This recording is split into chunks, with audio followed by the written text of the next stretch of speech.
Beggarwoman of Locarno. In the foothills of the Alps near Locarno, in northern Italy,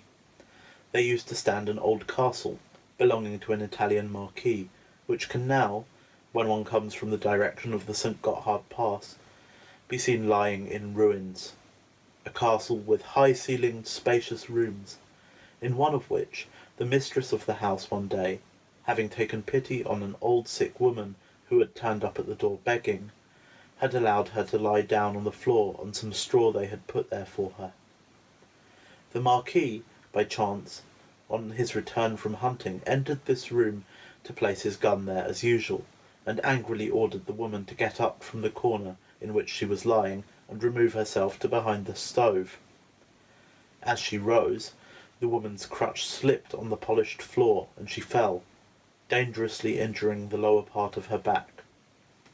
As a result, although she did manage with indescribable difficulty to get to her feet and to cross the room from one side to the other in the direction indicated, she collapsed moaning and gasping behind the stove and expired. Several years later, when the Marquis found himself in straitened financial circumstances, owing to a war and a series of bad harvests, he was visited by a Florentine knight, who wished to buy the castle from him because of its fine position. The Marquis, who was eager to effect this transaction, told his wife to accommodate their guest in the above-mentioned room, which was standing empty, and was very beautifully and sumptuously furnished. But in the middle of the night, to the consternation of the husband and wife,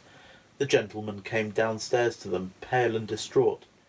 assuring them on his solemn word that the room was haunted. For something that had been invisible to the eye had risen to its feet in the corner,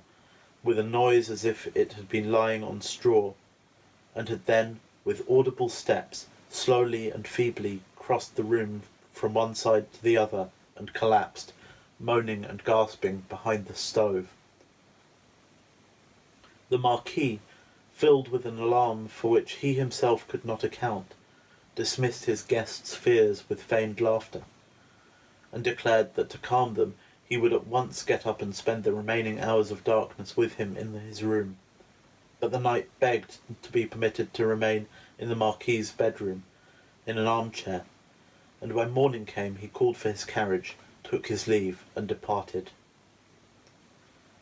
This incident caused an extraordinary stir, and to the Marquis's extreme vexation deterred a number of purchasers.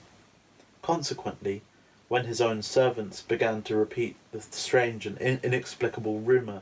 that a ghost was walking at midnight in that particular room, he resolved to take decisive steps to refuse this report, by investigating the matter himself on the following night. Accordingly, when evening fell, he had his bed set up in the room in question, and, without going to sleep, awaited midnight.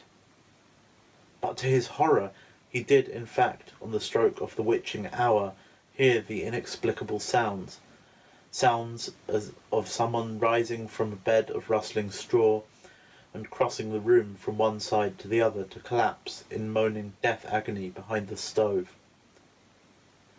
When he came down next morning, the Marquis asked him how his investigation had gone, whereupon he looked about him apprehensively and uncertainly, bolted the door, and assured her that the reports about the haunting were true. At this she was more terrified than ever before in her life, and begged him not to let the matter become generally known until he had once again, in cold blood and in her presence, put it to the test. But sure enough, on the following night, both they and a loyal servant whom they had asked to accompany them heard the very same inexplicable ghostly sounds, and it was only because of their urgent desire to get rid of the castle at all costs, that they were able, in their servant's presence, to conceal the dread that seized them, and to attribute the occurrence to some trivial and fortuitous cause, which would no doubt come to light. When, on the third evening, the couple, determined to get to the bottom of the matter, again went upstairs with beating hearts to the guest room, It chanced that the house dog, which had been unchained, met them at the door, whereupon, without any explicit discussion of why they did so, but perhaps instinctively desiring the company of some third living creature, they took the dog with them into the room. At about 11 o'clock, they each sat down on the bed,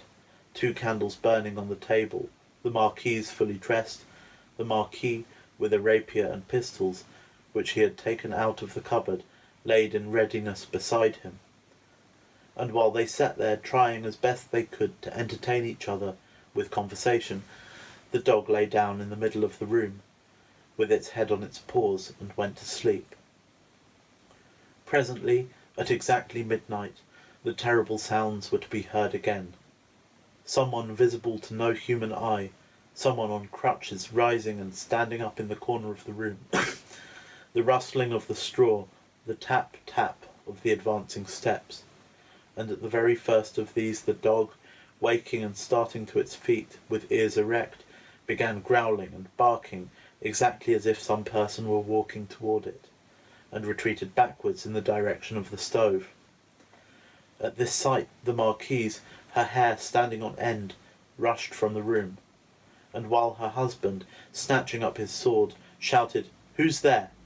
and on getting no answer lunged like a madman in all directions through the empty air, she called for her carriage, resolving to drive off at once to the town. But even before she had packed a few belongings together and gone clattering through the gate, she saw the whole castle burst into flames around her. The Marquis, in a frenzy of horror, had seized a candle, and, the house being panelled with wood throughout, had set fire to it at all 4 corners, weary of his life. In vain she sent in servants to rescue the unfortunate man. He had already perished miserably, and to this day his white bones, gathered together by the country people, still lie in that corner of the room in which he had ordered the Beggarwoman of Locarno to rise from her bed.